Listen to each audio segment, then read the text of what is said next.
오늘 아침에는 교회 한자는 다 다른 교자를 쓰고 있는데 이 교회가 무엇인가 하는 좀 어렵기도 하고 좀 광범위한 주제를 좀 다루고자 합니다. 교회가 무엇인지를 알기 위해서는 교회 안에 있는 사람이 어떤 존재인가를 먼저 아는 것이 필요하겠습니다. 결국 사람이 어떤 존재인지를 알기 위해서는 창세기로 돌아갈 수밖에 없습니다. 첫 번째 사람이었던 아담을 하나님께서 흙과 생기로 지으셨다고 말하였습니다. 결국 사람은 흙이다 하는, 그래서 이 아담이라는 말이 흙이라는 뜻을 가지고 있는 히브리어 단어인 아다마에서 나왔다는 것을 보면, 아담아 너는 아다마에서 나온 존재다, 아담아 사람아 너는 흙에서 나온 존재다. 그래서 생기가 빠져나가면 다시 흙으로 돌아갈 수밖에 없는 것이 인간의 본질이라 하는 것이 이 아담의 이름 속에 사실은 담겨져 있고, 이걸 조금 더 번역을 하고 의역을 하면 사람은 육체와 영혼으로 구성되어 있다 하는 아주 평범한 도출을 우리가 할 수가 있습니다. 결국 육체, 흙이고 우리 속에 있는 영혼이 인간의 본질이다 하는 거죠. 하나님께서 이렇게 아담을 하나님의 형상대로 이렇게 육체에 영혼이 있는 존재로 다른 피조물들과는 달리 창조를 하시고는 보시기에 좋았다라고 하지 않았습니다. 아담이 혼자 있는 것이 좋지 않아 보였다. 그래서 돕는 배필을 따로 만들어 주셨다 하는 것이 아담 하와 창조 이야기에 나와 있는 말씀인데, 결국 사람은 관계적 존재로 지음받았다라고 말할 수 있는 것입니다. 사람은 짐승도 마찬가지지만 사람은 더군다나 혼자는 살 수 없는 존재로 하나님이 만드셨다는 겁니다. 삼위 하나님도 삼위로 계시고 사람도 혼자서는 안 된다는 거죠. 그래서 남자가 있으면 여자가 있어야 되고, 한 사람이 있으면 또 다른 사람이 있어서 서로 관계를 가지고 살아가야지 바른 인간의 삶을 살 수 있도록 하나님이 지으셨다. 그래서 인간은 오늘 주제가 관계적 존재, 좀 어려운 표현이지만 혼자가 아니라 여러 사람과의 관계 속에 살아가야 될 사람이구나 라고 지으셨다는 것입니다. 세 가지 관계입니다. 위로는 하나님과의 관계, 옆으로는 사람과의 관계, 아래로는 자연이라고 말할 수 있는 이 피조물과의 관계, 이 세 가지 관계를 바르게 맺을 때에 인간이 바른 삶을 살 수 있고 복을 누리며 살 수가 있다라는 것입니다. 자, 이 세 가지 관계 중에서 가장 중요한 관계, 근본적인 관계는 역시 하나님과의 관계입니다. 자, 여러분, 우리가 하나님과 어떤 관계를 가져야 바른 인간 관계를 누리며 살아갈 수 있느냐? 두 가지입니다. 하나는 하나님께 예배하는 것이고, 두 번째는 하나님께 순종하는 것입니다. 결국은 믿지 않는 사람도 마찬가지고, 이 인간이라는 존재는요, 하나님과 관계를 가지지 않으면 살 수 없도록 되어 있는 것이 사람이다 하는 겁니다. 마치 엄마 뱃속에 있는 이 태아가 탯줄을 통해서 엄마의 모든 영양분을 공급을 받듯이, 하나님과 우리와 이 예배라는 관계가 끊어지면 하나님의 영적인 복을 누릴 수 없고 인간의 바른 삶을 살 수가 없도록 지음받았다는 겁니다. 그런데도 불구하고 나는 하나님께 예배 안 하고도 살 수 있다고 말하는 것은 정말 무지하거나 아니면 아주 교만한 것일 수밖에 없습니다. 하나님께 예배를 하기 위해서는 우리에게 뭐가 필요할까요? 찬송과 성경책이 필요한 게 아니고 영혼이라는 게 필요합니다. 그래서 짐승은 하나님을 예배할 수가 없습니다. 왜?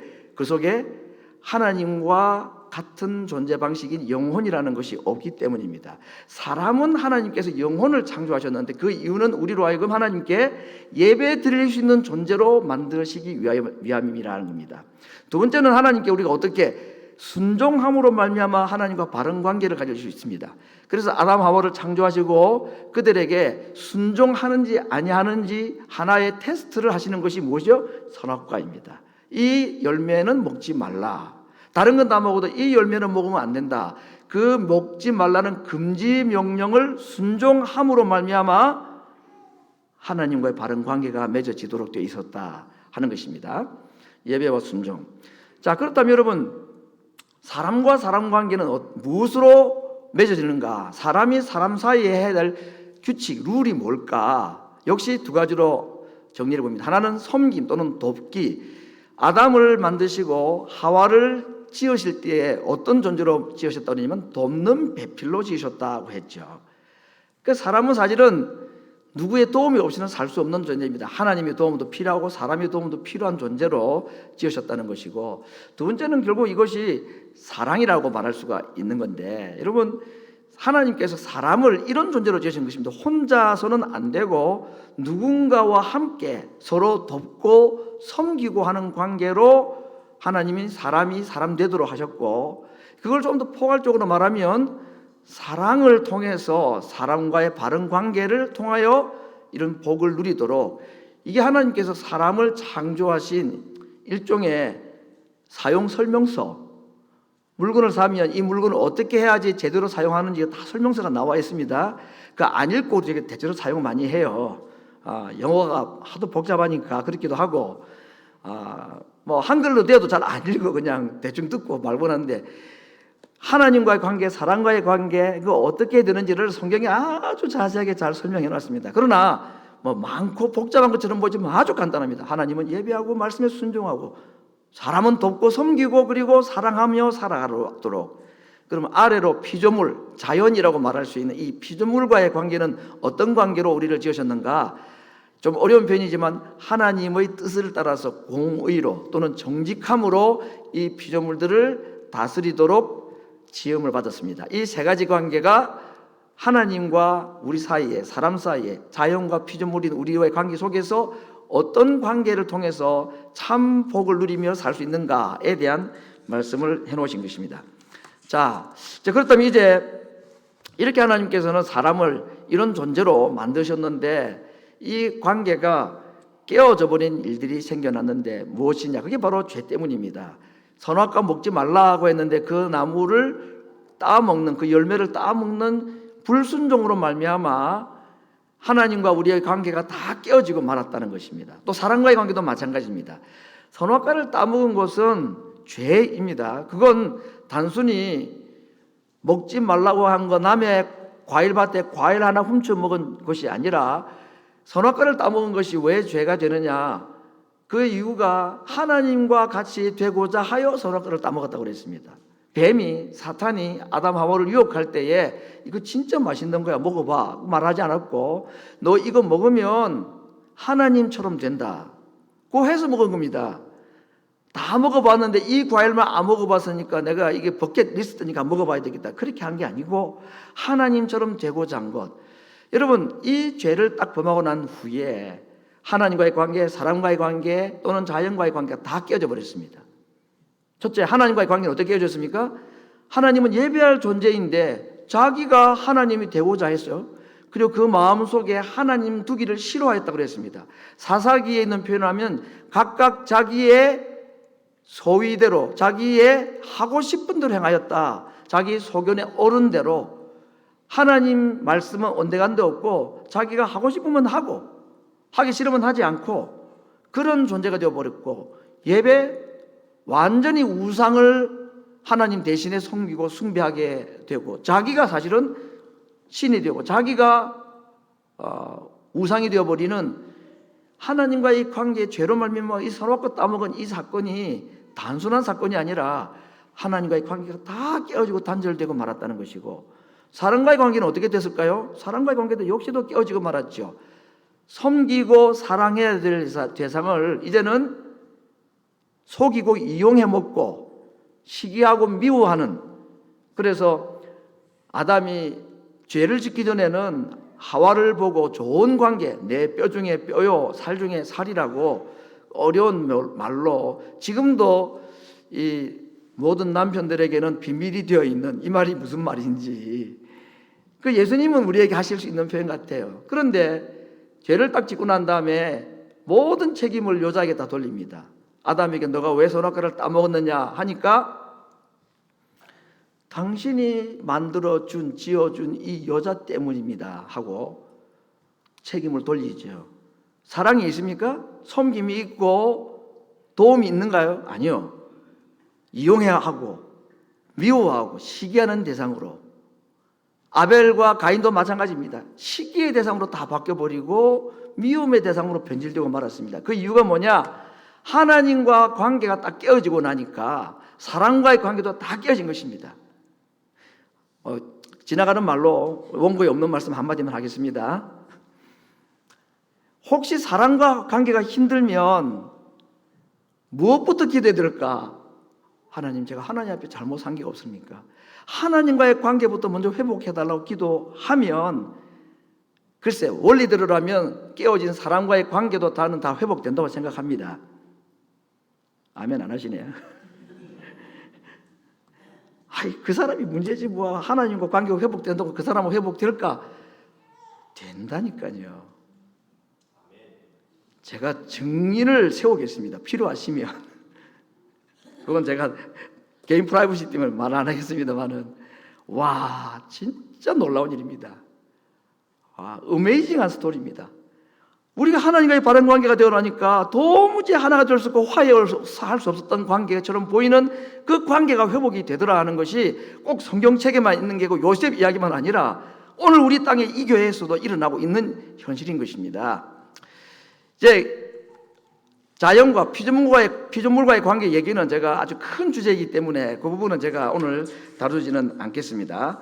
자, 이렇게 하나님과 관계가 파괴되고, 그래서 사람과의 모든 관계도 다 파괴되어 버려서 자연도 사람들이 이용하고 파괴해서 지금 이 세상에 온갖 자연의 재난들, 이런 것들이 뭐 하나님께서 주시는 벌이라고 할 수도 있긴 하겠지만, 따지고 보면 인간이 무분별하게 이 자연을 하나님의 원칙과 법칙대로 다스리지 않은 것에 대한 징벌인 거라고 볼 수 있겠죠. 우리가 도로 공격을 당한 것이라고 볼 수가 있을 것입니다.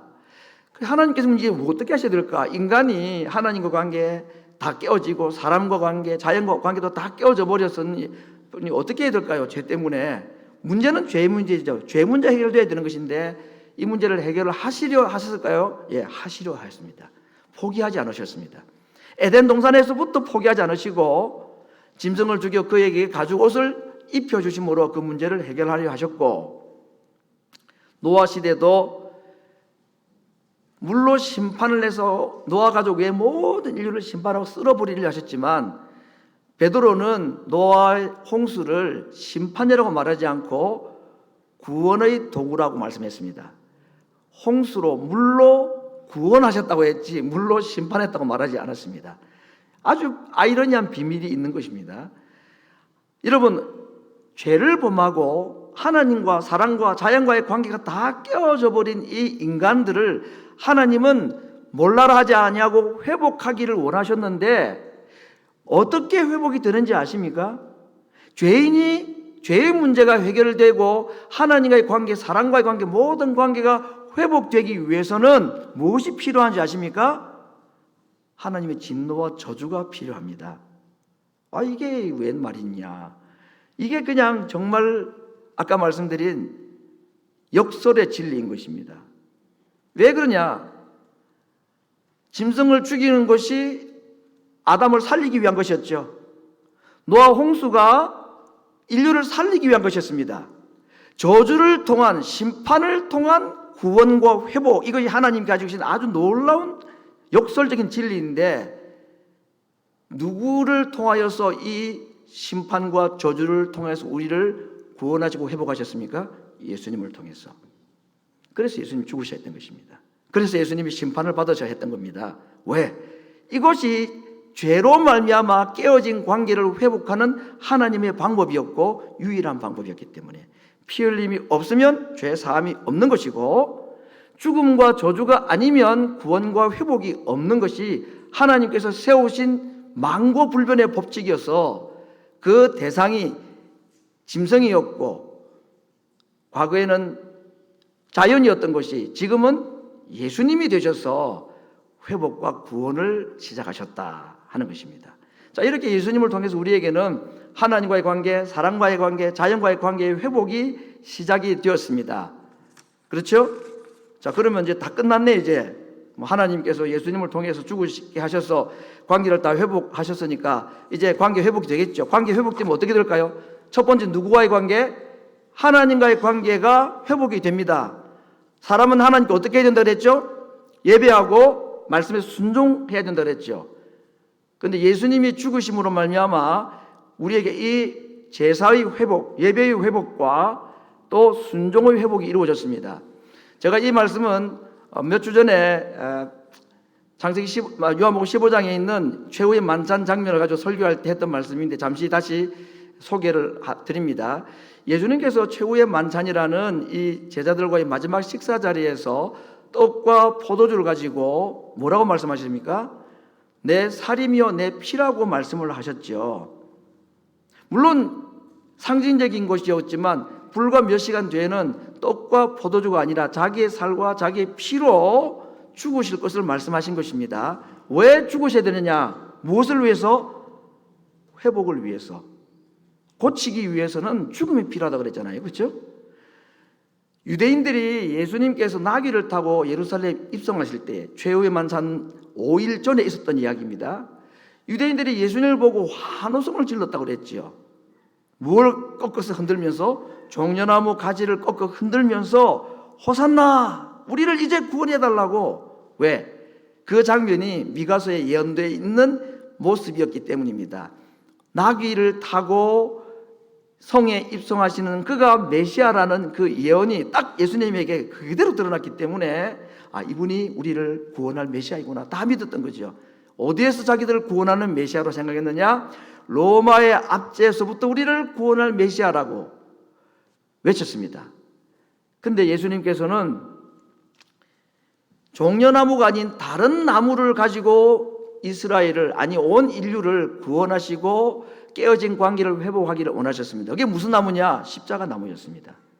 그들은 적군을 무찌르는 메시아가 자기들 구원할 것이라고 종려나가지를 흔들었지만 예수님은 떡과 포도주를 보여주시고 그리고 얼마 뒤에는 직접 나무에 달리심으로써 종려나무가 아니라 십자가 나무가 너희를 죄에서 구원하고 그래서 아담 이후의 모든 인간들이 하나님과의 관계가 다 깨어졌던 예배와 순종의 관계를 회복하시겠다라고 말씀하신 것입니다. 그래서 예수님의 십자가는 하나님께서 인류들에게 받으셨던 모든 제사보다 가장 완벽한 제사입니다. 흠이 조금도 없는 제물이 되셔서 완벽한 제사로 회복을 시켜주셨고 예수님의 순종은 죽기까지 복종한 죄가 없었음에도 불구하고 죽기까지 복종하신 그래서 그분의 십자가를 우리는 완전한 순종이라 완전한 제사라라고 말하는 것입니다. 그리고 그 예수님께서 하나님께 드려야 될 예배가 끊어지고 하나님께 될 순종이 끊어진 인간들을 위해 대신 제사 드리시고 대신 순종하심으로 말미암아 그 예수님을 마음에 영접한 자는 하나님께 바른 예배자, 바른 순종자가 될 수 있게 하신 것입니다. 오늘 주일 예배에 나오신 것 참 아침에 바쁜 가운데서도 차려입고 다 이렇게 얼마나 정성을 들여서 오셨습니까? 그런데 하나님이 받으시는 예배, 하나님이 받으시는 제사는 우리가 잘 준비한 그 형식이나 또는 어떤 질서 있는 순서에 의한 그런 제사가 아니라 예수님께서 십자가 위에 드리셨던 그 제사가 아니면 우리가 하나님께 나아갈 수가 없는 자들입니다. 그럼 우리가 주일날 예배 때마다 나올 때에 우리가 잊지 말아야 될 분은 예수님입니다. 그분의 십자가에 설리신 완전한 제사를 앞세우지 아니하고 하나님과의 제사의 회복이 불가능하기 때문입니다. 순종 역시 마찬가지죠. 완전하신 순종한 그 예수님의 순종을 우리가 믿어야, 의지해야 우리가 하나님의 말씀에 순종할 수 있게 되는 것입니다. 두 번째 회복은 사랑과의 관계죠. 사랑과의 관계는 어떤 관계입니까? 섬김과 사랑이라고 그랬죠. 그래서 예수님께서 그날 최후의 만찬 자리에서 떡과 포도주 외에 두 번째로 보여주신 퍼포먼스가 뭐냐? 세숫대야 사건입니다. 죄로 인해서 관계가 깨어지고 나니까 제자들 관계가 어떻게 됐나요? 섬김과 사랑의 관계가 아니라 시기와 질투의 관계, 미움의 관계, 이용의 관계로 다 변질되고 말았죠. 그래서 예수님께서는 그들에게 참 새로운 질서의 회복을 주시기 위하여 스스로 종이 되셔서 겉옷을 벗고 수건을 허리에 두르시고 대야에 물을 떠와서 제자들의 발을 하나하나 씻겨주셨다. 이 장면은 당시에 종들이 외부에 손님이 왔을 때 하는 모습을 그대로 재현하신 것입니다. 이 예수님의 세수대야 사건을 통해서, 발 씻기시는 사건을 통해서 주님께서 우리에게 두 번째로 사람과 사람 사이에 깨어진 관계의 회복의 모델을 보여주셨다고 볼 수 있는 것입니다. 어떻게 하는 것이냐? 내가 너희의 발 씻긴 것과 같이 이제는 너희도 서로 발을 씻기는 것이 옳으니라 라고 말씀하셨습니다. 그래서 사람은 섬기라고 있고 사람은 사랑하라고 있는 존재이거든요. 이용해 먹고 미워하라고 사람을 우리 옆에 두신 게 아니고, 하나님께서 가족이든 친구든 교인이든 한국 사람이든 미국 사람이든 우리들 주변에 사람을 만들어 놓으신 이유는 경쟁하고 싸우라고 준 존재가 아니라 섬기라고 내게 주신 존재들이고 사랑하라고 보내주신 자들입니다. 이게 어렵지 물론. 그래서 그걸 하도록 하기 위해서 예수님이 십자가도 져주시고 십자가 지시 전에 세수대야를 통해서 우리에게 보여주신 것입니다. 이것만 알아도 저는 참 인생살이 하는 거 불필요한 고민은 좀 없다 생각합니다. 뭐 섭섭한 거, 사람에게 섭섭한 거 이루 말할 수 없죠. 그죠? 뭐 부부 사이도 마찬가지고 부모와 자식 사이도 마찬가지고 친구 사이도 마찬가지고 뭐 친척도 마찬가지고 교인들 사이도 그렇고, 어떻게 나한테 그럴 수 있어? 섭섭한 거 막 말로 다 할 수 없습니다. 근데 하나님께서 우리에게 가족이든 교인이든 사람을 주변에 허락하신 이유는 그렇게 앞뒤 다 따지고 계산해가지고 서운해하라고 주신 존재들이 아닙니다. 사람은 오로지 사랑할 대상이고 섬길 대상이다. 그 이상도 이하도 아닌 것 같아요. 그 이상을 요구하면 내가 실망합니다. 그 이상을 기대하는 것 자체가 어리석은 거 아니던가요? 뭘 기대합니까 여러분? 사람에게 그냥 사랑하는 거고 섬기는 거고, 그게 어려워서 주님께서 십자가 사랑도 세수대의 사랑도 우리에게 다 보여주신 것이죠. 회복하라고. 이 자연과의 관계 회복은 제가 오늘 주제로 다루지 않겠습니다. 다음에 더 큰 주제를 한번 다루려고 합니다. 결국 오늘 하나님께서는 죄로 말미암아 파괴가 되어버린 하나님과의 관계, 사람과의 관계, 다른 피조물들 세계와의 관계를 회복하시기 위하여 예수님을 통해서 이제 이 회복의 시작을 하셨습니다. 식물로 말하면 이제 씨가 하나 생긴 겁니다. 새로운 씨가, 새로운 나무가 될 수 있는 씨가 하나 생긴 거죠. 그게 뭐죠? 예수님의 순종, 예수님의 제사라는 것이 우리가 하나님과의 관계, 사람과의 관계가 회복될 수 있는 단초가 되고 첫 출발점이 되도록 하셨다 하는 겁니다. 그런데 이것이 끝이 아니고 이제는 시작에 불과하다. 그러나 아직도 해야 될 일이 남아있다는 겁니다. 그게 뭐냐? 씨가 자라서 나무가 되고 나무가 자라서 숲이 되기 위해서는 뭔가 주변의 환경이 필요하다는 것입니다. 마치 씨가 뿌려지기 위해서는 밭이 필요하고 토양이 필요하듯이 예수님의 그 십자가라고 보여주셨던 회복의 씨앗이 열매가 되기 위하여서는 어떤 토양이 필요하고 공동체가 필요하다. 혼자서는 못 자란다는 얘기입니다. 그게 뭐냐? 그게 교회라는 겁니다. 오늘 주제가 교회입니다. 오늘 이 얘기를 하기 위해서 제가 창세기부터 쭉 얘기를 해온 겁니다. 회복의 씨가 우리에게 있지만 여전히 우는 사자가 달려들고 에덴 동산에서 공격했던 그 사탄이 지금도 예수님을 통한 회복의 씨를 가지고 있음에도 불구하고 우리를 여전히 공격합니다. 우는 사자와 같이. 그래서 여기서 우리가 공동체라는 이 교회 안에 뿌리를 내리지 않으면 혼자는 어렵다는 겁니다. 이것이 우리에게 주신 교회의 의미인데, 오늘 성경을 통해서는 이 교회가 세 가지의 의미가 있다는 것, 이건 이제 한자가 아니면 설명이 되지를 않습니다. 그래서 첫 번째, 하나님께서 우리를 열매 맺는 나무, 의의 열매가 맺히는 나무가 되기 위해서 우리에게 허락하신 이 토양과 같고 공동체와 같은 이 교회가 어떤 것인가? 첫 번째, 교회할 때 교자는 어떤 교자냐? 여러분, 교회는 성경에 에클레시아라는 말이 최초로 나오는 교회의 이름인데, 그 에클레시아라는 말은 에크라는 말은 영어로 from, 어디로부터, 그 다음에 콜 또는 칼레오라는 동사, 어디로부터 불러내었다는 것이 이 교회라는 말의 의미입니다. 어디로부터 불러냈을까요? 세상으로부터, 죄로부터. 마치 이스라엘 백성들을 애굽에서 불러내어서 이스라엘 공동체로 만드신 것과 같이 우리를 세상이라는 곳에서 불러내어서 한 무리로 만드셨다. 이게 교회라는 말의 뜻입니다. 근데 이 교회라는 말이 성경에 다양한 표현들이 있습니다. 다양한 이름들이 있어서 그 에클레시아라는 이름의 다른 의미들을 제가 세 가지를 더 소개하고자 합니다. 첫 번째, 교회는 하나님의 집 또는 하나님의 전이라는 단어로 많이 사용했습니다. 하나님의 집, 하나님의 성전, 신령한 집. 여러분, 집은 뭐 하는 곳이? 사람들이 사는 거잖아요. 그러면 교회가 하나님의 집이다 하는 말은 그곳이 하나님이 계시다 하는 것입니다. 집에 아버지가 계시면 그게 가정이 되는 거죠. 집에 하나님이 계시면 그것이 하나의 공동체가 되는 것입니다. 두 번째, 교회를 부르는 이름은 집의 개념이 아니라 가족 개념으로, 그래서 하나님의 권속이라는 단어로 썼습니다. 또는 그리스도의 몸이라는 단어로 쓰기도 하였습니다.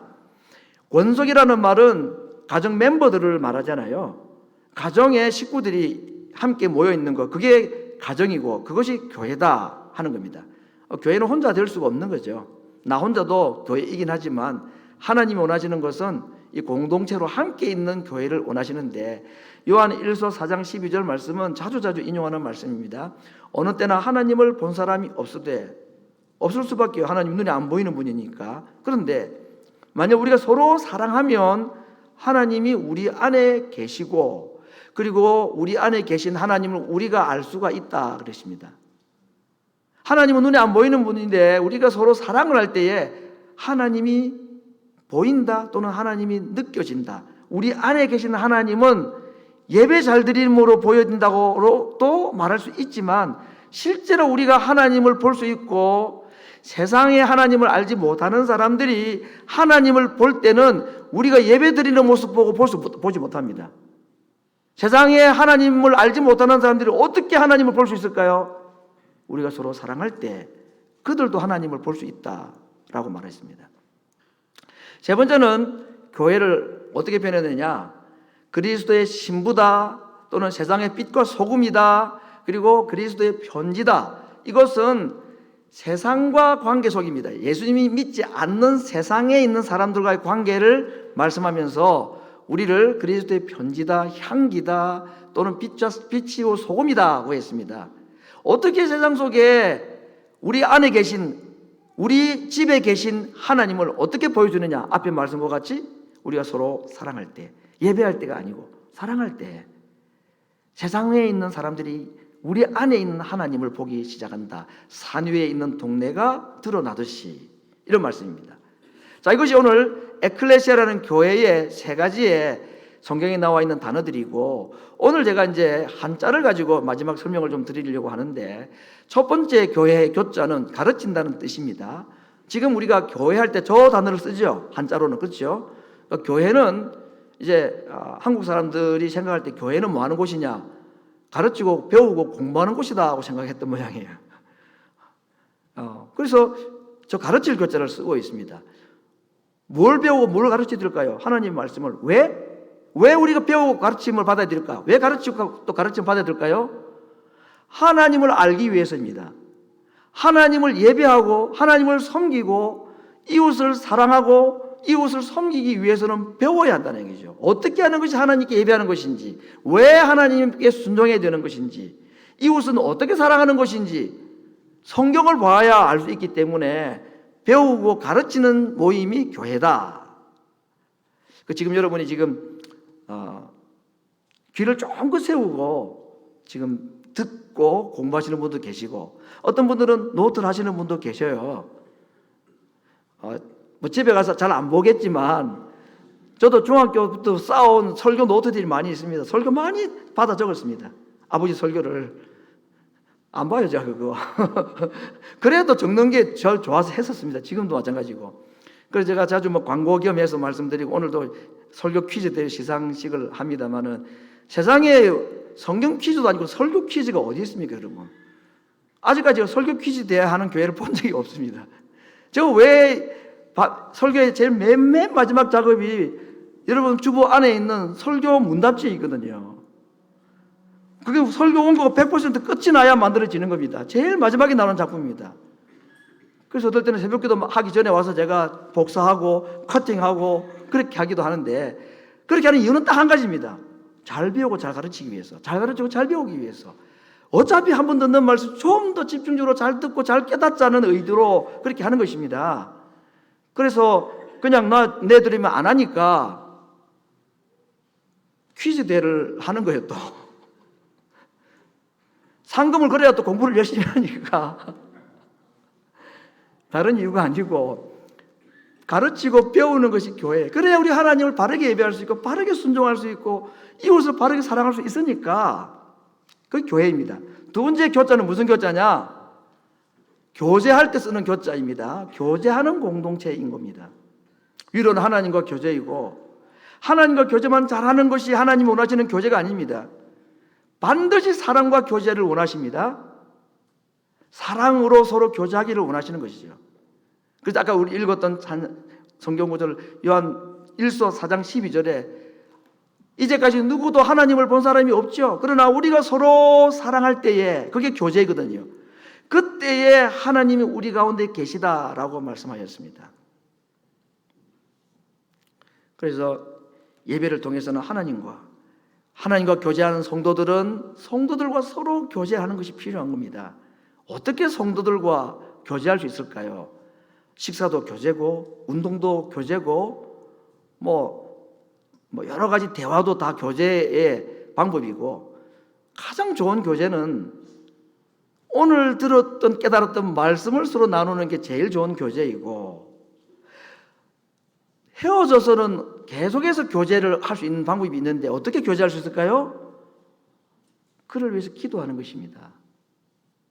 거기에 하나님이 가정으로 임하시고, 눈에 보이지 않는 하나님이 그 말씀과 기도의 공동체 안에, 교제 안에 계시겠다고 말씀하셨습니다. 그때 우리 안에 계신 하나님이 느껴지기 시작합니다. 마지막 세 번째 교자는 다리교입니다. 무슨 선죽교, 팔달교, 다리죠, 다리. 어디와 어디를 연결시키는 다리냐? 교회는 다리다 하는 거죠. 하늘과 땅을, 하나님과 세상을 연결시키는 다리입니다. 왜냐하면 세상 사람들은 예수님을, 하나님을 모르기 때문에 우리가 그들의 다리가 되어줘야, 교회가 다리가 되어줘야 그들이 하나님을 알고 그들도 생명권 안으로 들어올 수 있기 때문입니다. 배우고 가르치는 것, 서로 말씀과 기도로 사랑으로 교제하는 것, 이것이 되면 다리의 교회가 될 수 있는 것입니다. 세상에 나가기도 하고 세상에 들어오기도 하는, 그래서 우리가 예배할 때 찬양하고 말씀을 같이 공부하고 서로 사랑으로 교제하고 이럴 때에 하나님을 알지 못하는 사람들, 또는 교회를 다녀도 마음에 상처가 있고 힘들었던 사람들, 하나님을 멀리 떠났던 자들이 우리의 예배 공동체, 우리의 교제 공동체 안에 딱 들어오는 순간에 그들이 하나님을 느낄 수 있고 하나님의 사랑을 그들이 볼 수 있도록 명품 교회를 만들어야 된다는 겁니다. 그러한 교회가 이 세상에 필요한 것이고, 하나님은 그러한 교회를 만들기를 원하시는 겁니다. 오늘 하나님께서 천지 창조로부터 시작된 이 교회의 이야기를 우리에게 들려주시고, 예수님을 말미암아 우리에게 세워진 이 교회의 세 가지의 기능과 가르침을 함께 말씀을 통해 들었습니다. 성도 여러분, 이 세상에 전쟁도 많고 재난도 많고 그것도 모자라서 사람 사이에, 우리의 인간 사이에도 많은 갈등과 참 다툼이 있는 것, 그 원인이 어디 있느냐? 하나님과의 바른 관계부터 깨어졌기 때문이라고 하였고, 그걸 회복하기 위해서 예수님이 오셔서 위로도 관계를 회복하시고 옆으로도 관계를 다 회복시켜 주셨습니다. 이제 씨가 우리에게 떨어졌으니 키워야 합니다. 나무가 되고 숲이 되는, 그래서 새들이 깃들일 수 있는 나무로서의 교회, 그것이 되기 위해서 우리에게 교회라는 공동체가 필요 있고, 말씀 배우고 가르치고 성도 사랑함을 배울 줄 알고, 그렇게 할 때에 세상의 다리가 되는 교회, 그리하여 우리 밖에 있는 자들이 우리 교회를 통하여서 그들도 우리 아버지 하나님을 만나는 그런 은혜가 우리 교회를 통해서 충만하고 풍성하게 일어나기를 간절히 바랍니다. 우리 같이 한번 기도하겠습니다.